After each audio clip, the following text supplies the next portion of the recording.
So my career journey. I grew up in a small town in Washington State, on the eastern side called Pullman, Washington, where Washington State University is.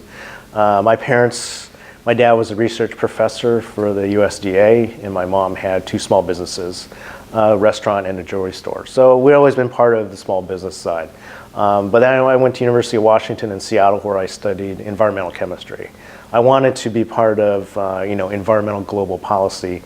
Especially back then, global warming, ozone depletion were already emerging as major environmental issues that we're going to face to the planet. So I focused my studies around that, atmospheric chemistry, nuclear chemistry.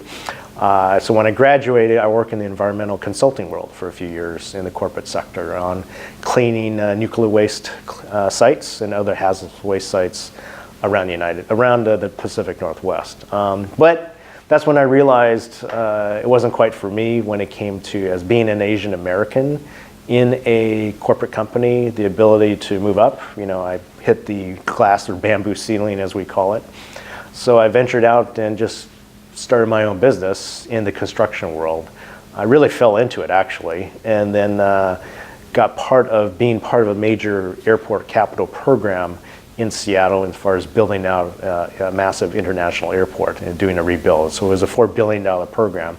But it was during that time that, as my business grew with the construction project, that's where I became an advocate for businesses and how I learned to fundraise, because fundraising is critical for business leaders, and then really integrating community, sitting on nonprofit boards of directors in the Asian American community in Seattle, and then also getting onto other civic and the city and state level, mayor and city gubernatorial appointments to give my diverse background, because they were looking for diversity both on business but also from various diverse communities to be on these various boards and commissions, to support city policy. So that's what kind of led my trajectory into politics and eventually to the federal government.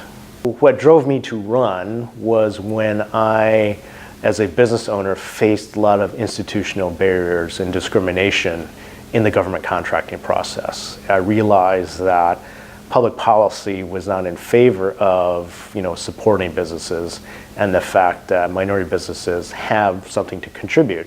But there was no voices with technical knowledge of the industry, but to applying it to public policy. So that's when I decided I needed to take a stab at running for better, because so many businesses were struggling after the recession, but there was no one willing to take the political voice for that and change policy. So, but in the end, sometimes as Asian Americans, we have to come out of our comfort zone and speak out publicly, even if it means sometimes political consequences for you. And I believe I paid the political price by doing that. But in the end, when I ran for office, I think things changed, and I can bring more to light the issues that were important that affected those communities. So at the end of the day, they say, even if you lose a political race, you win overall. And I really felt that, because then I had the chance to go to Washington, D.C. and work for the president.